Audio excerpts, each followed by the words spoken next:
Bien, pregunto, ¿alguno escuchó esta palabra? ¿Me la puedes poner? Nomen necio. ¿Alguno escuchó alguna vez esa palabra? No está en la Biblia, les aviso, no está en la Biblia. ¿Qué significa esta palabra? Obviamente que busqué. ¿A dónde busqué? En el San Google. Literalmente significa desconozco su nombre. Las dos iniciales de esa palabra es NN. Habrán escuchado un NN.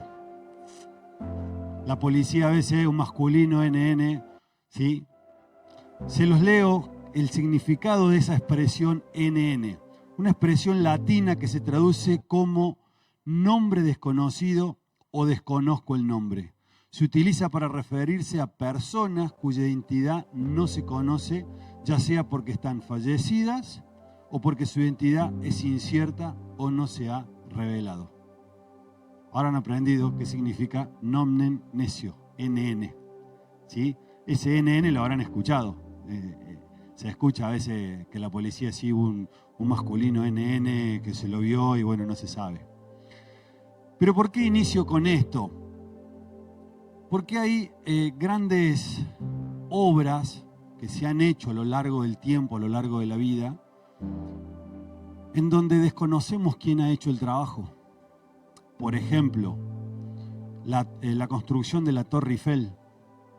Se conoce quién es el arquitecto, quién la diseñó, pero nosotros no conocemos quiénes son los que trabajaron, quiénes las construyeron literalmente. O la construcción de un gran edificio, se conoce al arquitecto, al que diseñó ese edificio, o los que hicieron los grandes puentes conocidos a nivel mundial que uno ve en las fotos, ve en las películas, ¿sí?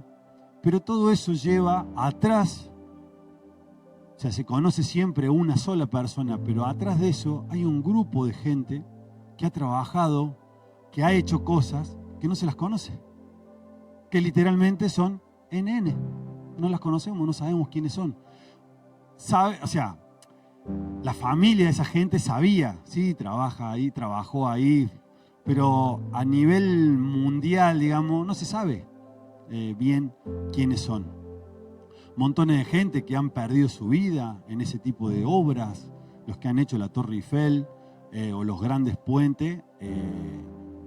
Uno habla de esas cosas, la Torre Eiffel, mirá qué bueno, qué grande, pero cuando uno entra a leer la historia, la cantidad de muertes que se habían caído gente de allá de esa altura, o aplastada por algún hierro o algo, o sea, bueno, hay siempre atrás de todo eso cosas trágicas, ¿sí?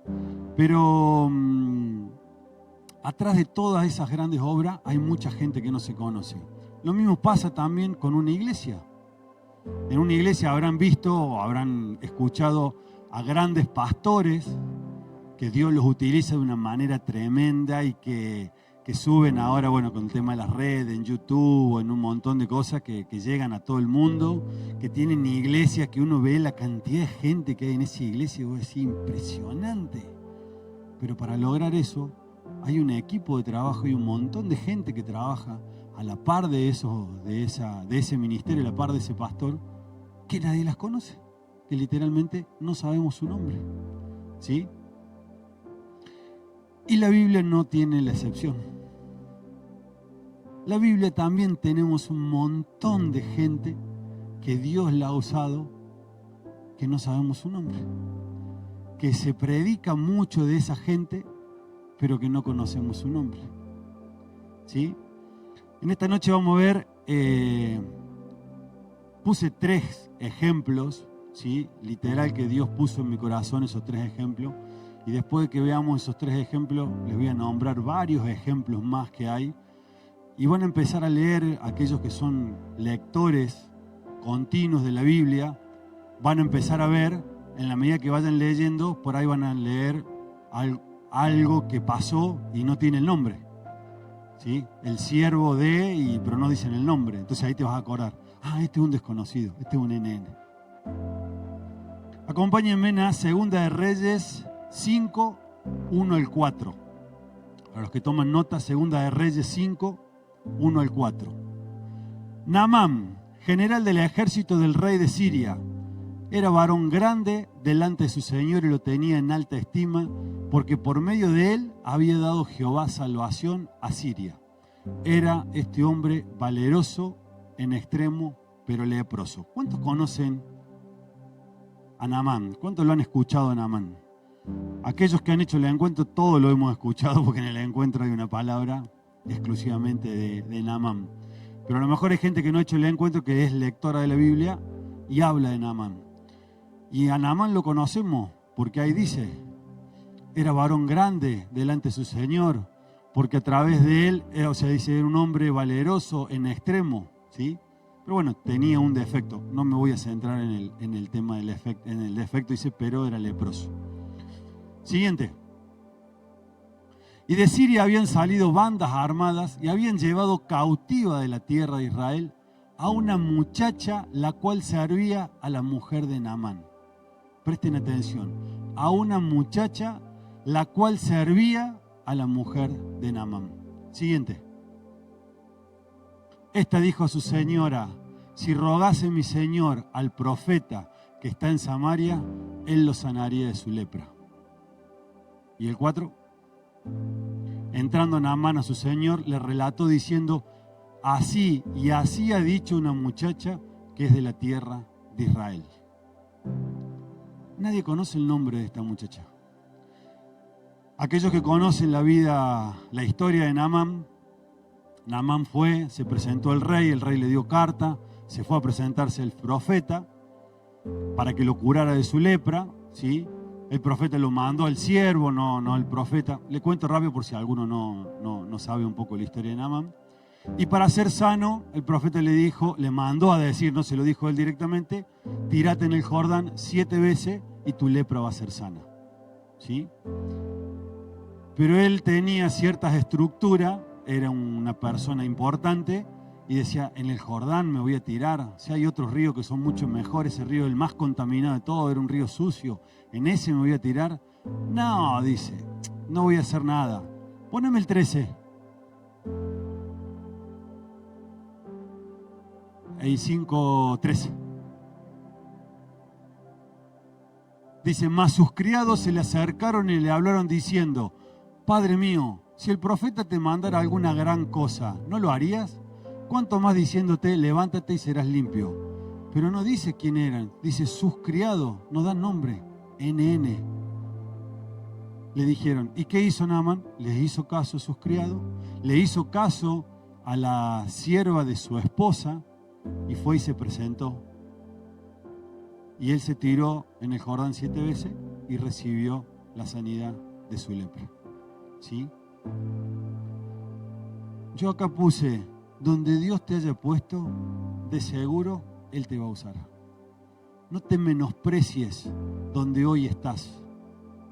No importa si hoy te toca trabajar en un lugar donde estás con una sola persona.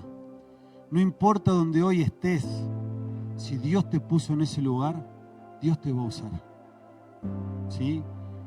No creas, no, hace poquito que empecé la iglesia, no tengo estudios, no estoy orando, no estoy buscando a Dios, no. Si Dios quiere, Dios te puede usar. Ahí a donde vos estás, en el trabajo que vos tenés, a donde vos te movés, en la escuela donde vas, donde vos estés estudiando, con el vecino que vos tenés, Dios te puede usar. Por eso no te menosprecies, ¿sí? No digas, a mí me va a usar el Señor, a vos te puedo usar. La sierva estaba en prisión, estaba en cautiverio. Poneme creo que era el 2 o el 3. Y habían llevado cautiva de la tierra de Israel a una muchacha la cual servía. La habían llevado cautiva, estaba prisionera, ¿sí? Estaba en cautividad, estaba sirviendo a la mujer de Naamán. Así que donde vos estás, Dios te puede usar sin ningún tipo de problema, ¿sí? A veces queremos o creemos que para que Dios nos use tenemos que ser alguien. No.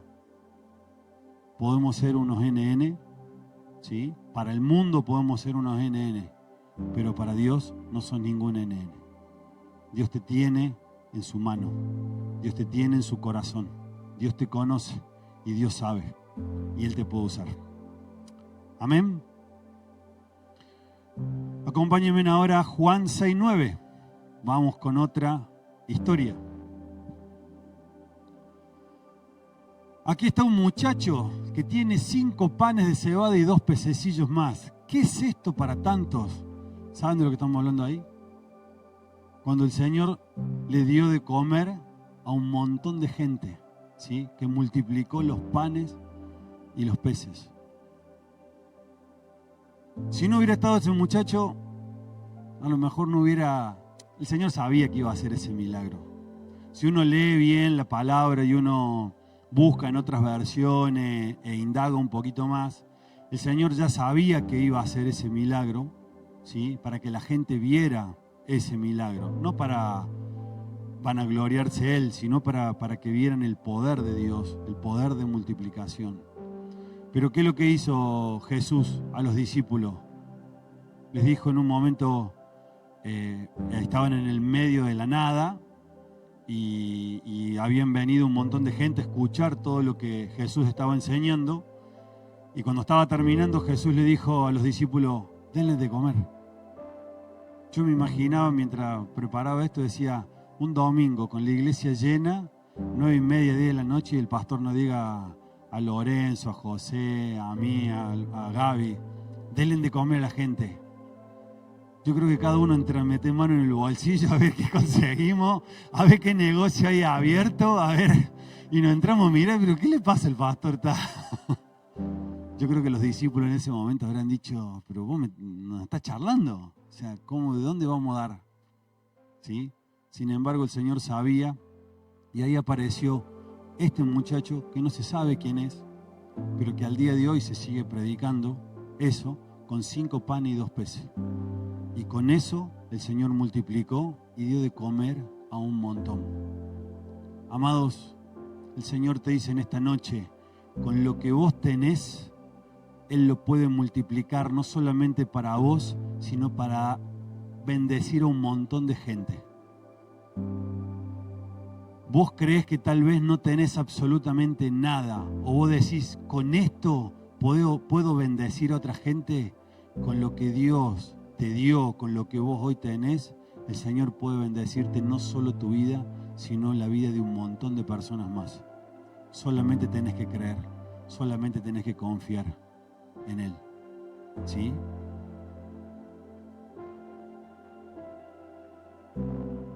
Lo que Dios te ha dado de seguro servirá para hacer algo mucho más grande y poderoso, no solo para vos, sino también para otros.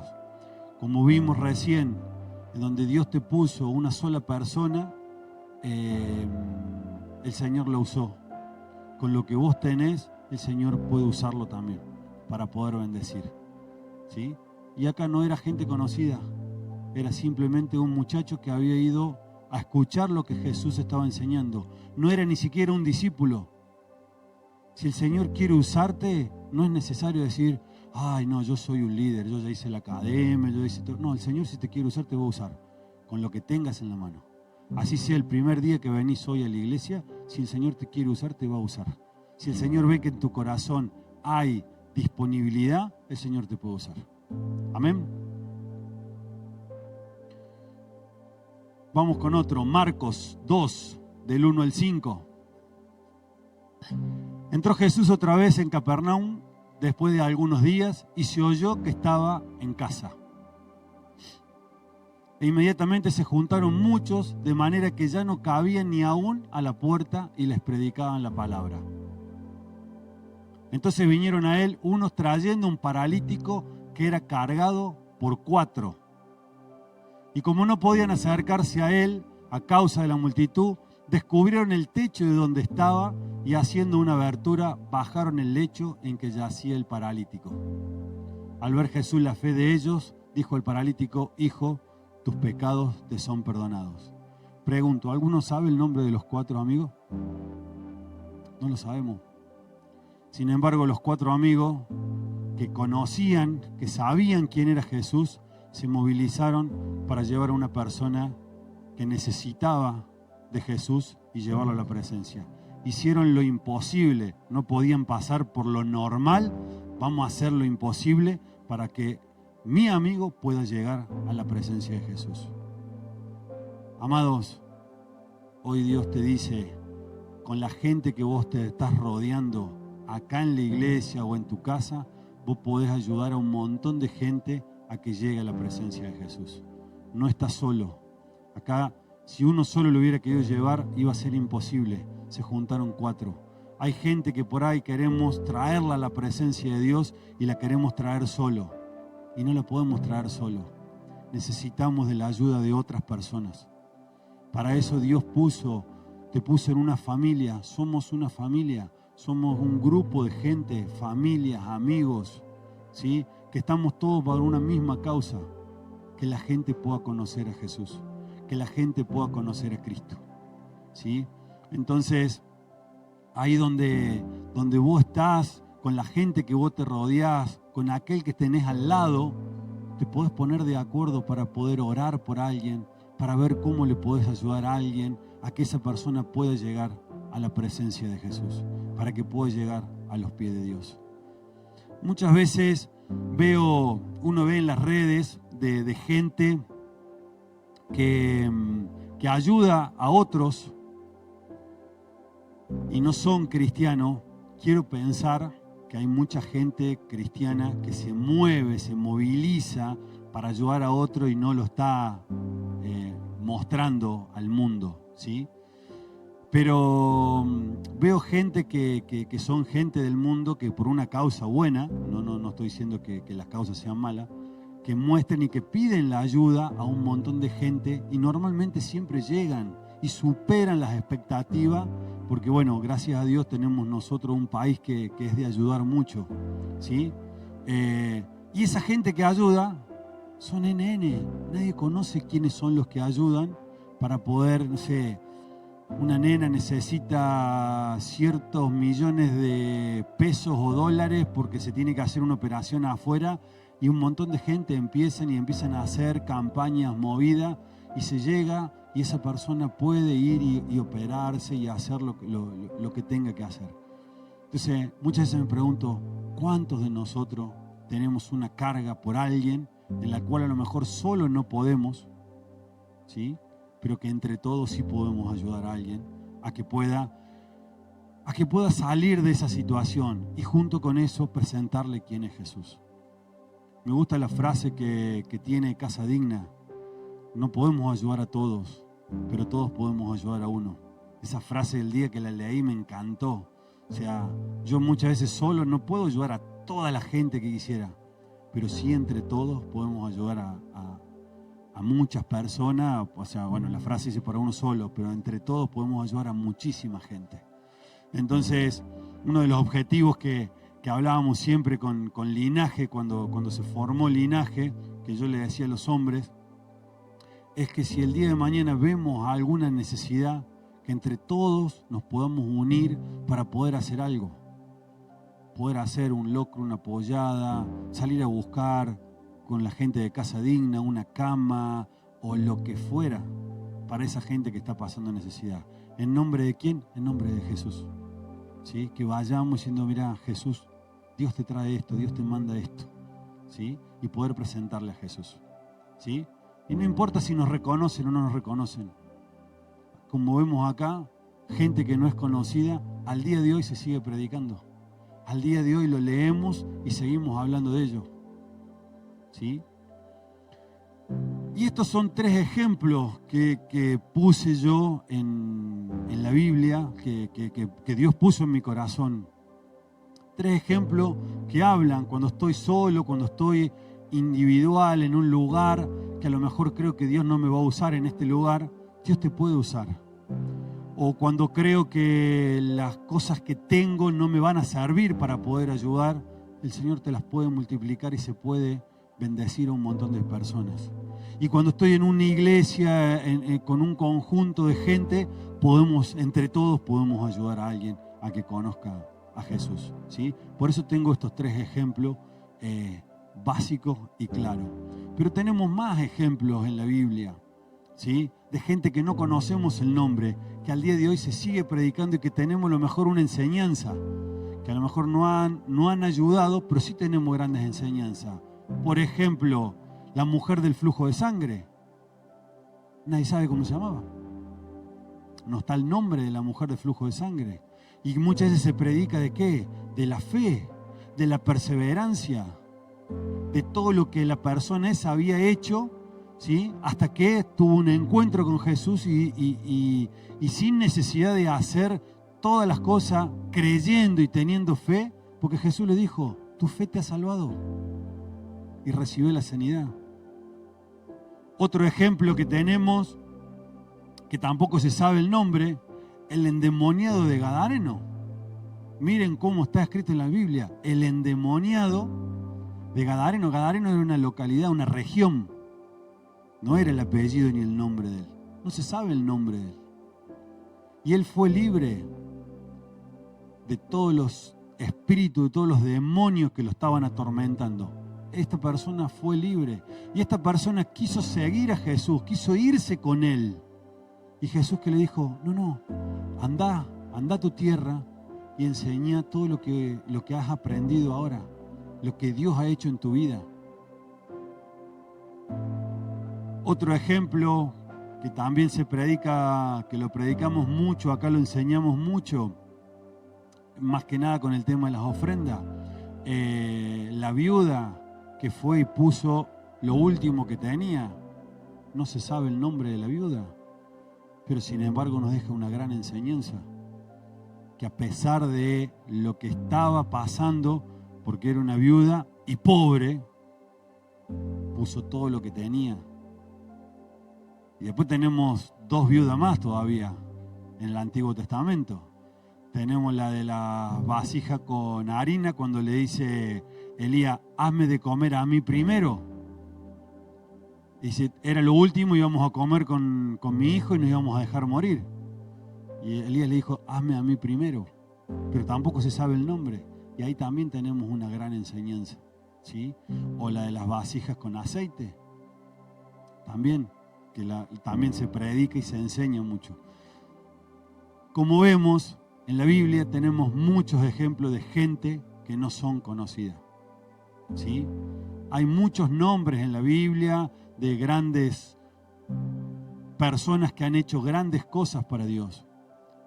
Pero tenemos también grandes personas que han hecho grandes cosas para Dios, pero que no se sabe el nombre. Que las predicamos y las enseñamos y no se sabe el nombre. Entonces hoy no es necesario que tu nombre sea reconocido en el mundo. Que tu nombre sí sea reconocido delante de Dios. Que tu nombre sí el Señor lo conozca. Que no lleguemos un día y que el Señor diga, no te conozco.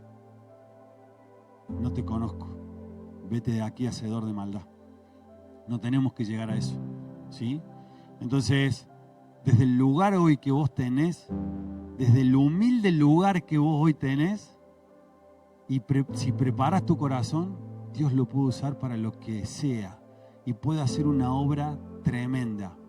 Muchas veces me pregunté yo, por ejemplo, ¿quién le habrá predicado? Creo que él lo dijo una vez, pero por ejemplo, ¿quién le habrá predicado a Dante Gebel? ¿Quién le habrá predicado a Cash Luna? ¿Quién le habrá predicado a esos grandes predicadores? Porque muchos de ellos no han nacido en una iglesia, digamos, no han nacido, sus padres no han sido pastores. Ellos han conocido, la pastora que estuvo, no me recuerdo el nombre de Saldán, la pastora Cintia, ella recibió a Jesús, dijo, a los 17, hace 14 años. Y tiene una obra tremenda y Dios lo usa de una manera tremenda, ¿sí? Pero si vemos nombres reconocidos a nivel mundial, hay gente que no ha conocido a Cristo. Pronesti, la persona que estuvo parado una vez acá, Pronesti recibió a Cristo creo que cuando tenía 18 o 20 años. Y no es un predicador que vos lo vas a ver en las redes. Pero cuando vos hablás en los movimientos cristianos, llamémosles en las cúpulas allá arriba, Pronesti, palabra mayor. nosotros a lo mejor no lo conocemos porque no es una persona que quiera aparecer mucho en las redes, ¿sí? Pero en el mundo cristiano es muy conocido. Y recibió a Cristo cuando tenía 18 o 20 años. O sea, y venía de una familia brava, de Italia. Entonces, no te menosprecies. No te menosprecies. Dios te puede usar. Amén. Fíjense, 1 Corintios 12, ahí lo vamos a leer en la NTV. 1 Corintios 12, 18 al 27. Pero nuestro cuerpo tiene muchas partes y Dios ha puesto cada parte justo donde Él quiere. Nuestro cuerpo físico tiene muchas partes, pero Dios las puso donde Él quiere. Nuestro cuerpo tiene muchas partes, pero Dios las puso justo donde Él quiere. Sigamos. 19. Qué extraño sería el cuerpo si tuviera solo una parte. Efectivamente hay muchas partes, pero un solo cuerpo. El ojo nunca puede decirle a la mano, no te necesito. La cabeza tampoco puede decirle al pie, no te necesito. De hecho, algunas partes del cuerpo que parecieran las más débiles y menos importantes, en realidad son las más necesarias. Y las partes que consideramos menos honorables son las que vestimos con más esmero. Así que protegemos con mucho cuidado esas partes que no deberían verse. Mientras que las partes más honorables no precisan esa atención especial. Por eso, Dios ha formado el cuerpo de tal manera que se le dé más honor y cuidado a esas partes que tienen menos dignidad. Esto hace que haya armonía entre los miembros a fin de que los miembros se preocupen los unos por los otros. Si una parte sufre, las demás partes sufren con ella. Y si una parte se le da honra, todas las partes se alegran. Todos ustedes en conjunto son el cuerpo de Cristo y cada uno de ustedes es parte de ese cuerpo. Cada uno de nosotros somos parte de este cuerpo. Pero volveme a poner de nuevo el 18.